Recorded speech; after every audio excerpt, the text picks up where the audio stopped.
dentro de mim sempre tinha um apelo de algo a mais, sempre, uma inquietação por algo a mais.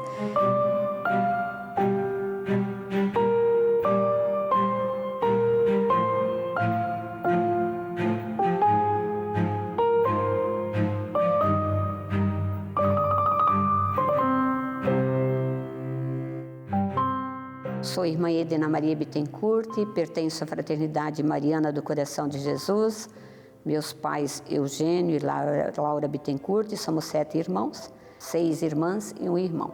A minha vocação, eu sinto que nasceu já no coração dos meus avós maternos, né? Meus avós desejavam muito ter alguém na família, seja um sacerdote, um religioso, uma religiosa. Inclusive a minha mãe e tios e tias que foram para o seminário, mas que não ficaram. Meus pais são natural de Nova Trento, então eu nasci escutando sobre a Santa Paulina. Então eles acompanharam toda essa trajetória da fundação das Irmãzinhas da Imaculada. O meu nascimento foi de risco. Foi uma das coisas assim que eu acho que gravou a minha vida, pelo meu nascimento, que eu estava em posição contrária, e correu risco tanto a minha mãe quanto eu. E naquele dia, minha mãe, nessa ocasião, meus pais estavam morando em Itajaí, e a minha mãe me consagrou a Jesus Eucarístico, lá tem a Igreja do Santíssimo Sacramento, e pedindo que se Jesus nos salvasse, tanto ela quanto eu, ela iria um dia levar na procissão de Corpo de Deus quando eu fosse maior. E isso aconteceu. Então, desde que eu sou gente, que eu me lembro, meus pais nunca precisaram me mandar eu ir para a igreja. Nunca. Isso para mim era uma coisa normal, um desejo, um apelo, seja na catequese, seja ajudar na igreja. E depois fomos morar em Buia, que vivia a minha maior parte da minha infância. E lá na igreja não tinha um funcionário para limpar. Então as mulheres, principalmente de mais idade, já aposentadas, faziam a limpeza e levavam as crianças para limpar, tirar o pó dos bancos. E eu era sempre uma que me prontificava e gostava de fazer isso. E sempre que acabava de limpar, eu gostava de sentar no último banco e olhar para o sacrário e sentir essa presença de Jesus e esse silêncio da igreja. Mas não era algo que eu sabia explicar. Era algo muito espontâneo dentro de mim, que era natural, isso, uma atração pela Eucaristia.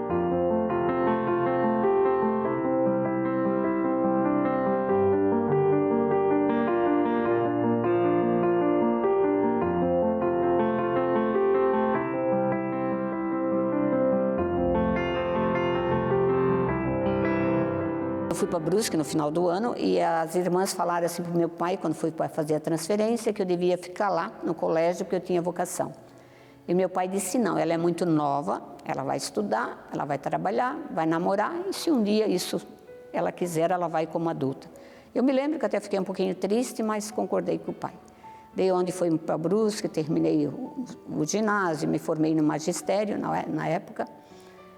Também tive um namoro, mas muito de passagem, porque eu senti que não era aquilo. Lá eu era muito engajada nos grupos de jovens, fiz parte da coordenação geral dos jovens. Só que dentro de mim sempre tinha um apelo de algo a mais. Sempre dentro, há uma inquietação por algo a mais. E chegou um dia, eu conversei com um padre em Brusque, que inclusive é irmão do padre Aloísio, né, que é o nosso fundador.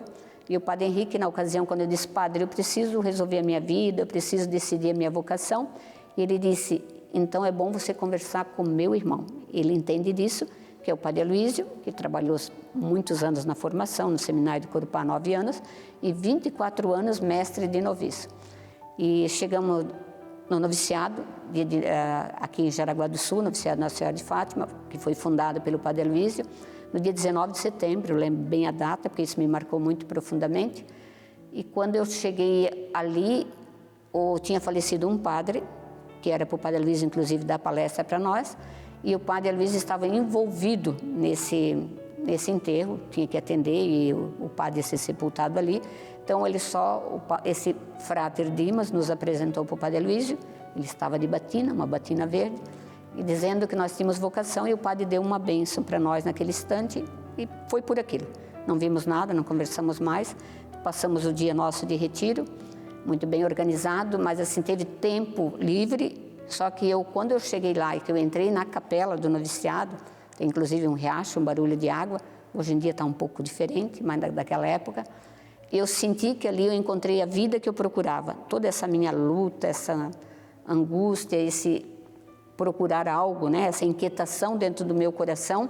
Quando eu cheguei lá, mãe, não foi palestra, o Padre Aloísio só passou, não tive um encontro, nem uma conversa com ele, mas ali eu encontrei uma vida. Eu tinha certeza que era aquilo que eu queria viver. Também não é que eu sabia explicar, só que ali tocou, eu achei uma resposta para a minha inquietação.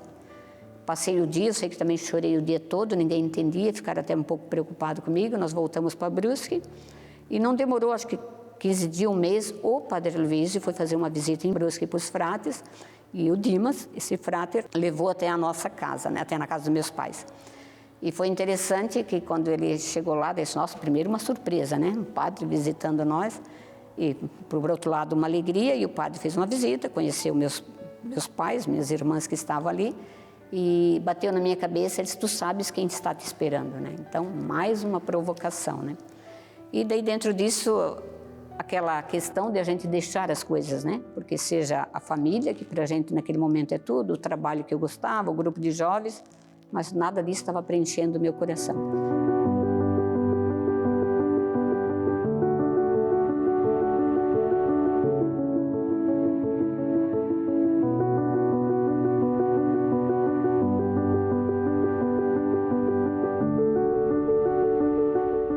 Fiz 20 anos em novembro, dia 27 de novembro, até dia de Nossa Senhora das Graças, e dia 4 de dezembro eu entrei na fraternidade, e dia 8 eu já recebi a cruz, né? A cruz que todas as outras irmãzinhas já estavam usando, que era a irmã Neide, coordenadora da fraternidade, também cofundadora, a irmã Zenaide, a irmã Miriam, a irmã Terezinha e eu. E já em 1979 foi a primeira consagração. E foi muito bonito pela vida da fraternidade, pela alegria do Padre Aloísio, né? Foi um sonho, né, que Deus colocou no coração dele, que não tem dúvida que é obra do Espírito Santo, o nosso carisma de viver a vida de amor, reparação, imolação pelo sacerdote, o amor misericordioso, também de se dedicar essa vida pelos sacerdotes, né? Em primeiro lugar rezando, depois também a nossa missão e o nosso trabalho. Então foi um momento muito bonito, um momento único e foi interessante. Na época até fizemos uma experiência, nós usávamos nós já tínhamos esse traje, mas tinha um véuzinho, usávamos o véu e tinha o traje oficial de sábado e domingo, mas durou muito pouco tempo, a gente resolveu ficar só sem o véu e só com o traje nosso. Então isso foi muito bom, foi um momento importante na vida. A nossa consagração então foi feita no dia 16 de julho de 1979, foi um momento muito importante, primeiro porque para nós não temos a consagração de renovar, era feita a consagração e pronto, né? Então foi feita uma preparação, o Padre Aloísio fez um bonito retiro com todos nós, com as 5, né? E a gente fez essa consagração, então para nós era definitivo, não tinha outra, né? Nós íamos fazer naquele momento, era com os nossos familiares, não era com todo o povo, tinha as famílias, né, que vieram de cada irmãzinha, então com a família, com alguns amigos e conhecidos, então foi esse o nosso momento de consagração, num momento assim muito de intimidade, muito próximo, onde o Padre Aloísio queria que a gente de fato se encontrasse com Jesus, né, nós estávamos nos consagrando naquele dia para Jesus, e isso foi a referência, então isso foi muito bonito, e esse sentido que nós temos como fraternidade de família, né? Nós, cada uma, e até hoje quando chega na fraternidade, ela faz parte da fraternidade, no contexto todo, entra na família, seja convive com as irmãs em todas as etapas, né? Lógico, nós temos várias casas, tem aqui, tem em Varginha, tem ali na Barra, mas enfim, quem entra uma vocacionada entra no contexto das irmãzinhas. Não tem diferença, mesmo que ela está em etapa diferente, lógico, tem a sua formação, como nós tivemos dentro do acompanhamento, até para ela ter um bom discernimento, né? Mas isso é importante.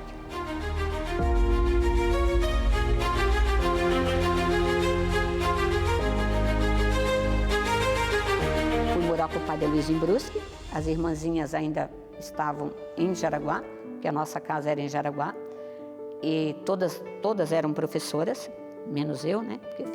Eu fiz o magistério, nunca queria dar aula, né? Para mim isso era muito claro, eu tive que fazer até porque parava na casa de uma tia, e a minha prima foi fazer, eu fui fazer igual para não mudar de colégio, e por causa dos horários, para a gente ir e voltar junto. E na ocasião, lá, o pessoal da prefeitura veio pedir, lógico, imaginava, onde tem irmãs, são irmãs que são formadas e que têm o magistério, se não tinha uma irmãzinha para dar aula. E lógico, eu era a única que estava lá e o Padre Aloysio pediu para mim, então, para mim dar aula. E eu simplesmente disse para o padre que não, que eu não ia dar aula. E ficou por isso, né? Não tive nenhuma conversa, disse que não, por mais que ele insistisse, achava bom e oportuno. E eu disse que não. Ele disse, então tá bom, então tu vai para casa, pensa um pouco e depois tu volta. Pode imaginar a situação, né? Lá fui eu, né, para casa, sem explicar muito para o pai e para a mãe o que era. Mas foi muito interessante, e daí eu tinha o Dom Gregório Varmely, nosso bispo na época, da nossa diocese aqui de Joinville, num programa Em Busca de Novos Horizontes, até lembro o nome do programa, onde ele estava falando para as famílias e ele disse assim, que quando a gente se sente em família, a gente fala tudo que está no coração. A gente não tem dificuldade de falar as coisas boas e as coisas que não são tão boas. E naquela hora eu senti, nossa, eu vou para lá e vou explicar para o padre por que eu não quero dar aula, né? Até então eu não tinha explicado. Telefonei para ele e disse, padre, eu volto e gostaria de conversar com o senhor. Ele disse, nossa, ele ficou feliz, né? Realmente eu não tinha levado as minhas coisas, só fui para pensar. Quando eu voltei, eu sentei com ele e expliquei tudo direitinho, né? Padre, eu não gosto, eu sinto que eu nem tenho capacidade, não. Fiz toda a descrição, né, do meu sentimento, que de fato, desde a infância, isso eu nunca queria dar aula, não sei porquê, mas era dentro de mim. Daí ele escutou tudo bem direitinho, acolheu bem direitinho e depois disse assim, mesmo assim você vai dar aula. Daí naquela hora para mim, tá bom, valeu a obediência, né, e eu vou dar aula. Fui, eu dei 3 anos aula, e é interessante que quando eu era criança eu tive dificuldade de ler. Eu entendia as palavras, sabia direitinho, né, o alfabeto, mas não conseguia unir essas palavras. E, inclusive, a professora parava lá em casa, começou a dar aula particular para mim, que na época lá mais interior. E quando eu aprendi assim, correntemente, eu não ficava gaguejando. Daí deu um estalo. E nesse período que eu dei aula, foi interessante que eu também encontrei alunos com essa dificuldade. Então, não foi difícil para mim entender. E um dos alunos, ele ia rodar porque não conseguia ler. A mãe veio e disse assim, você não podia dar aula particular para ele? Qualquer horário, seja antes ou depois da escola, a gente se organiza se você tiver essa disponibilidade. E eu fiz com muita alegria, lembrando do meu passado. E esse menino aprendeu de uma tal forma, que depois ele se tornou orador, sempre que ele teve formatura, faculdade, pós e tudo, ele sempre foi o orador de todas as formaturas. E assim, eu tenho uma lembrança grata, uma lembrancinha que eu dei para ele na primeira comunhão, ele guarda, leva para tudo quanto é lugar, viaja por esse mundo inteiro, mas que ele nunca sai sem lembrar aquela lembrancinha, né, que ele ganhou da irmã Edna.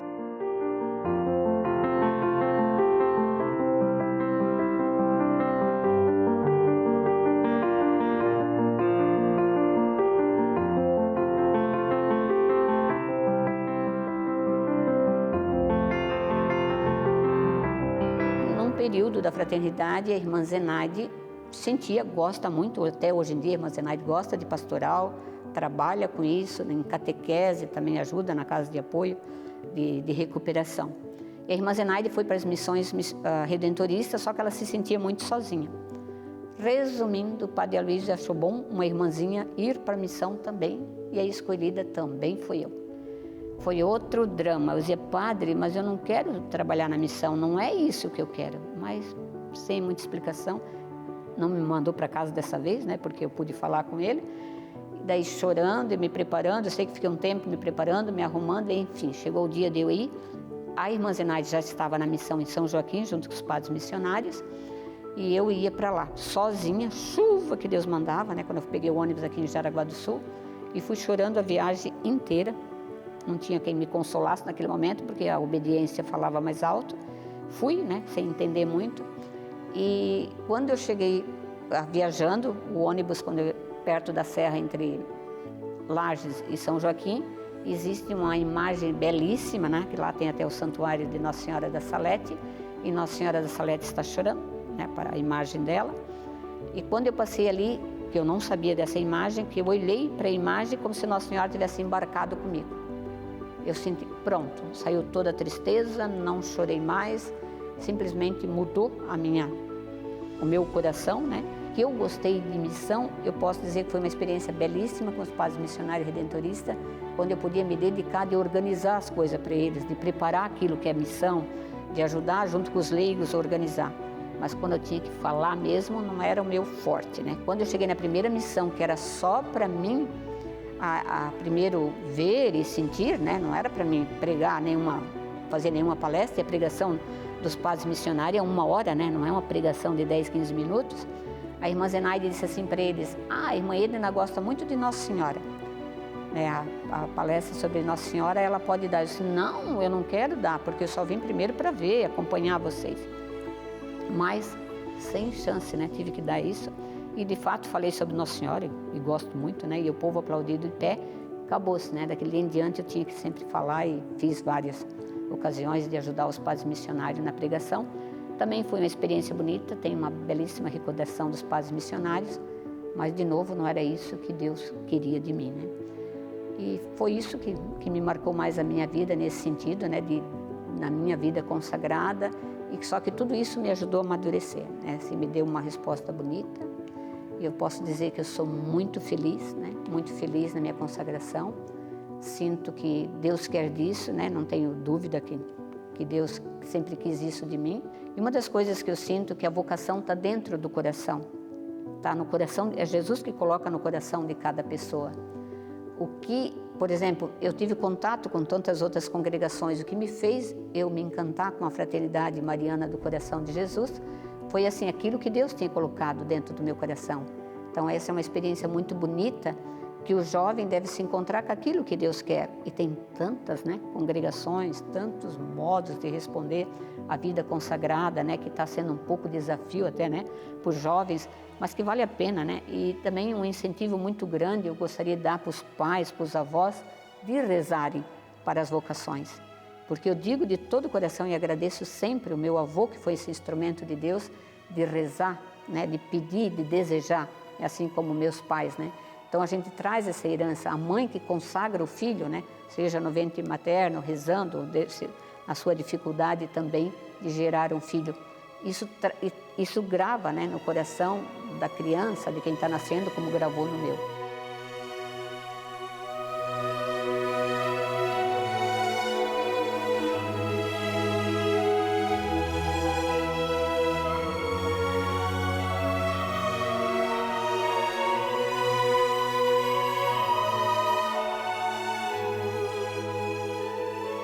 Queridos jovens, queridos adolescentes, gostaria de deixar um recado para vocês.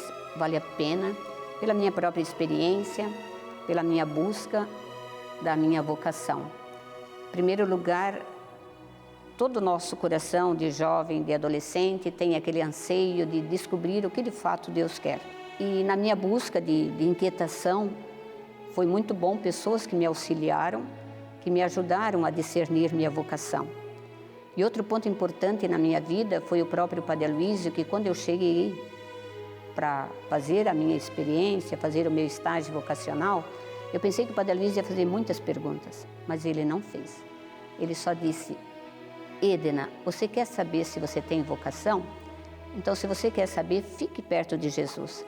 Se isso aumenta dentro do teu coração esse desejo, é sinal que Jesus quer isso de você. Tudo começou com um sim. Desde o meu chamado, quando eu fui confirmada, com alegria eu pude dizer sim a Jesus e renovo cada dia junto à Eucaristia. Por isso, com alegria, eu posso dizer: eis-me aqui.